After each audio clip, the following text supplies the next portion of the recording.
Corona virus के बायस इस साल दीगर मुल्कों से लोग हज के लिए सऊदी अरब नहीं जा सकेंगे। सऊदी हुकूमत का महदूद पैमाने पर हज कराने का ऐलान। वजारत हज के मुताबिक सऊदी अरब में मौजूद मुख्तलिफ मुल्कों के मुसलमान हज में शरीक हो सकेंगे। उधर वफाकी वजीर मजहबी उमूर ने सूरत हाल पर हंगामी इजलास तलब कर लिया।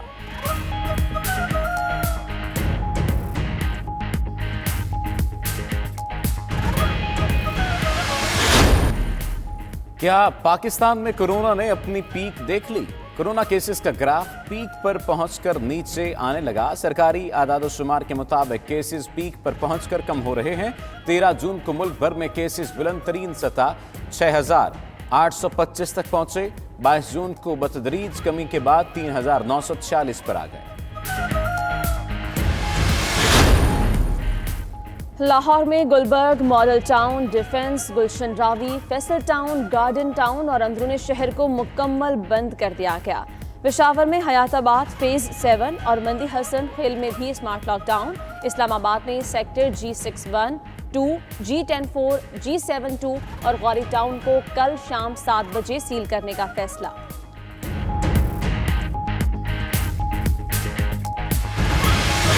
मुल्क भर में ऑक्सीजन सिलेंडर नायाब, कीमतों में होशरुबा इजाफा।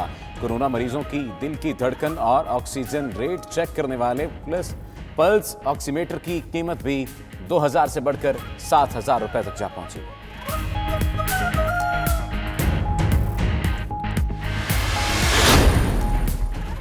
पंजाब में फ्लोर मिल्स को गंदम रिलीज करने और हतमी कीमत की काबीना से मंजूरी लेने का फैसला। वजीर आला उस्मान बुज़दार कहते हैं पंजाब हुकूमत के पास गंदम के वाफिर ज़खायर मौजूद हैं।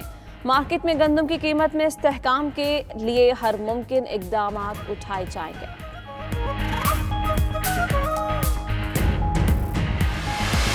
पहले असद उमर साहब फाइनेंस मिनिस्टर थे, जहांगीर तरीन साहब ने बड़ा जोर लगा के उनको जो है वो फाइनेंस मिनिस्टर से फारिग करवाया।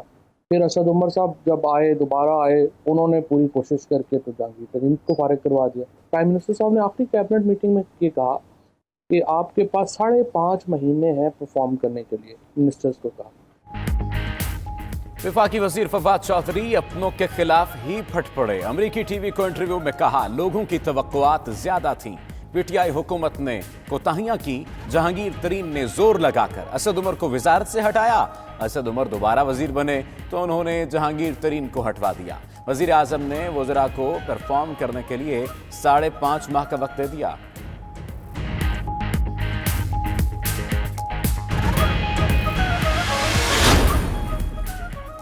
पेट्रोलियम मसनूआत बहरान केस। ऑयल कंपनी की FIA को फौरी कार्रवाई से रोकने की इस्तदा मुस्तरद। इस्लामाबाद हाईकोर्ट ने वजारत तवानाई, ओगरा, फ्यूल क्राइसिस कमेटी और FIA को 25 जून के लिए नोटिस जारी कर दिया। चीफ जस्टिस अथर मिनल्ला ने रिमार्क्स दिए कि फ्यूल सप्लाई में खलल पर एग्जीक्यूटिव को इंक्वायरी कराने का इख्तियार है।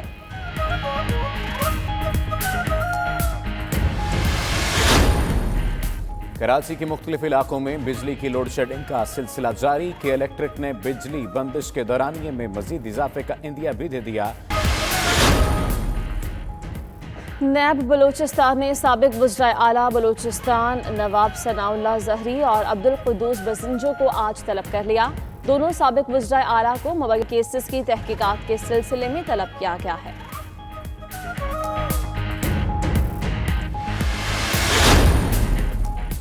वज़ीर आज़म इमरान खान की ज़ेर सदारत वफाकी काबीना का अहम इजलास आज होगा। इजलास में कोरोना वायरस की सूरत हाल पर गौर होगा।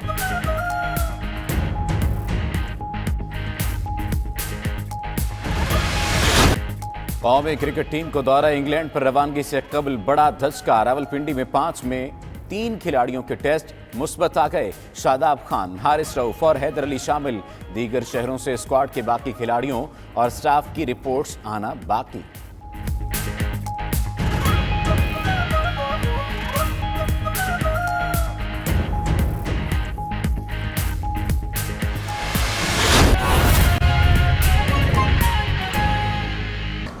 बेफगान भी बेनेवलेंट फंड के लिए रुल गई हैं, जबकि पेंशन ना बढ़ने पर मायूसी छा गई है। मुत्तादिद रेलवे यूनियंस का एहतजाज का फैसला भी सामने आया है। नुमाइंदा 92 न्यूज़ हाफिज फैज से मजीद जान लेते हैं। हाफिज फैज, आगाह कीजिएगा।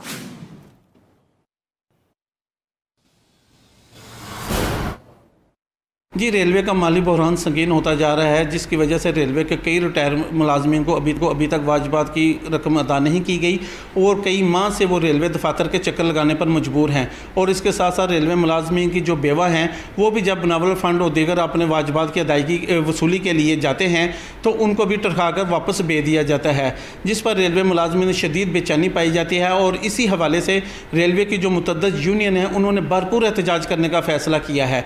और उनका कहना है एक तरफ ना तो हमारे मुलाजमीन को वाजिबात की रकम अदा की जा रही है और बेवा को भी टरखा कर वापस भेज दिया जाता है। और मौजूदा वफाकी हुकूमत ने बजट में ना तो मुलाजमीन की तनख्वाहों में इजाफा किया ना ही पेंशन में इजाफा किया है, जिसकी वजह से रेलवे मुलाजमीन जो है वो महंगाई की चक्की में पिस कर रह गए हैं। और उन मुलाजमीन का ये भी कहना है कि अगर हमारे वाजिबात ना दिए गए तो हम भरपूर एहतजाज करेंगे। और इस हवाले से रेलवे के रेल मजदूर इत्तेहाद और जो दीगर बड़ी यूनियन है, लेबर यूनियन है, उसमें शामिल है वर्कर यूनियन है, और उनके जो रहनुमा हैं उनका कहना है कि वो अपने हकूक़ के लिए हर फोरम पर आवाज़ उठाएँगे और सख्त से सख्त कदम भी उठाने से गुरेज नहीं करेंगे। और उनका ये भी कहना था अगर इस हवाले से रेल का पहिया भी जाम करना पड़ा तो वो रेल का पहिया भी जाम कर देंगे और वो अपने हकूक़ के लिए भरपूर जंग लड़ेंगे। जी हाफिज फैज, आप तफसीलात दे रहे थे, बहुत शुक्रिया आपका। आगे बढ़ेंगे। पंजाब असम्बली का आइंदा इजलास असम्बली सेक्रेटेरिएट में होगा। पार्लिमानी साल का तकाजा पूरा करने के लिए 100 दिन इजलास जारी रखना होगा। 30 जून तक 80 दिन होंगे। मजीद 20 दिन के लिए इजलास जुलाई में होगा। नुमाइंदा 92 न्यूज़ गौहर अली से मजीद जानते हैं। गौहर अली, बताइएगा, इससे पहले फ्लैटिस होटल में ये इजलास होता है, इसको मजीद पंजाब असम्बली में शिफ्ट करने का इरादा क्यों किया गया? पंजाब की तारीख में पहली बार पंजाब असम्बली का इजलास मुकामी होटल में हो रहा है। ये इजलास 30 जून को ख़त्म हो जाएगा। बजट इजलास ख़त्म होने के बाद जुलाई में पंजाब असम्बली का दोबारा इजलास होगा और अभी फैसला किया गया है कि जुलाई में होने वाला इजलास मुकामी होटल के बजाय पंजाब असम्बली सेक्रेटेरिएट में होगा। इस इजलास के SOP अपोजिशन की मुशावरत से तय किए जाएंगे। जुलाई में पंजाब असम्बली का 20 रोज़ का इजलास होगा। 15 अगस्त से कबल पंजाब असम्बली का पार्लिमानी साल मुकम्मल हो जाएगा। इस दूसरे पार्लिमानी साल के मुकम्मल होने में 20 दिन बाकी हैं, इसलिए जुलाई में पंजाब असम्बली का इजलास पंजाब असम्बली के सेक्रेटेरिएट में होगा। 20 रोज़ा इजलास में अरकान असम्बली की शिरकत और बिजनेस के हवाले से स्पीकर अपोजिशन से मुशावरत करने के बाद SOP तय करेंगे ताकि कोरोना से महफूज रहते हुए अरकान असम्बली जुलाई में होने वाले इजलास में शिरकत कर सकें। जी बहुत शुक्रिया गौहर अपडेट करने के लिए। और नाज़रीन, दाता दरबार की आमदन में 6 करोड़ कमी हुई। महकमा औकाफ की मुश्किलात में इससे इजाफा हो गया है। कैश बॉक्सेस, किराएदार और लीज की मदद में पिछले साल की निस्बत कम पैसे वसूल हुए हैं। कैश बॉक्सेस की आमदन को फोकस जबकि बकायाजात की रिकवरी बेहतर बनाई जाए, सेक्रेटरी औकाफ ने ये हिदायत कर दी है। नुमाइंदा 92 न्यूज़ काजी नदीम इकबाल हमारे साथ मौजूद हैं, उनसे जान लेते हैं। नदीम इकबाल, बताइएगा, फंड्स की कमी की वजह से महकमा औकाफ को किन मुश्किलात का सामना दरपेश है? महकमा औकाफ पंजाब ने मिज़ार पुरनवार हज़रत दातागंज बशीर अली हजवेरी रहमतुल्लाह की आमदन के हवाले से एक तकाबली जायज़ा पर मबनी रिपोर्ट मुरतब की है, जिसमें बताया गया है कि 1 जुलाई 2018 से 2019 के दौरान महकमा औकाफ को मजमूई तौर पर 31 करोड़ 10,98,828 रुपये की आमदन हुई, जिसके मुकाबले में 2019-20 के दौरान इन्हीं महीनों में महकमा औकाफ को 25 करोड़ 12,88,124 रुपये मसूल हुए। रिपोर्ट में बताया गया है कि मजमूई तौर पर 1 जुलाई 2019 से मई 2020 के दौरान महकमा औकाफ को मजमूई तौर पर 5 करोड़ 98,10,704 रुपये की आमदन कम वसूल हुई, जो कि मजमूई आमदन का 19.23% सालाना बनती है। रवां साल 1 जुलाई 2019 से मई 2020 के दौरान कैश बक्सेस की मद में 5 करोड़ 4,93,572 रुपये कम वसूल हुए, जो कि मजमूई तौर पर कैश बक्सेस की आमदन का 19.84% कम है। ज़राए ने बताया कि मार्च से लेके मई के दौरान जो कोविड के तहत महकमा औकाफ को 44 करोड़ रुपये का नुकसान हुआ है आमदन में, वो इस नुकसान से अलावा है। यही वजह है कि महकमा औकाफ की माली मुश्किलात में इजाफा हुआ है और सेक्रेटरी औकाफ ने नई दाता दरबार इंतजामिया को हिदायत की है कि वो इस बारे में फ़ोकस करें। और ज़राए ये भी बताते हैं कि रवां माह के आखिरी हफ्ते में जो ठेके होने जा रहे हैं उनको अच्छे हालात में नीलाम करने के लिए, पुरकशिश तौर पर नीलाम करने के लिए नई इंतजामिया बढ़ाना बनती है। रवां साल 1 जुलाई 2019 से मई 2020 के दौरान कैश बक्सेस की मद में 5 करोड़ 4,93,572 रुपये कम वसूल हुए, जो कि मजमूई तौर पर कैश बक्सेस की आमदन का 19.84% कम है।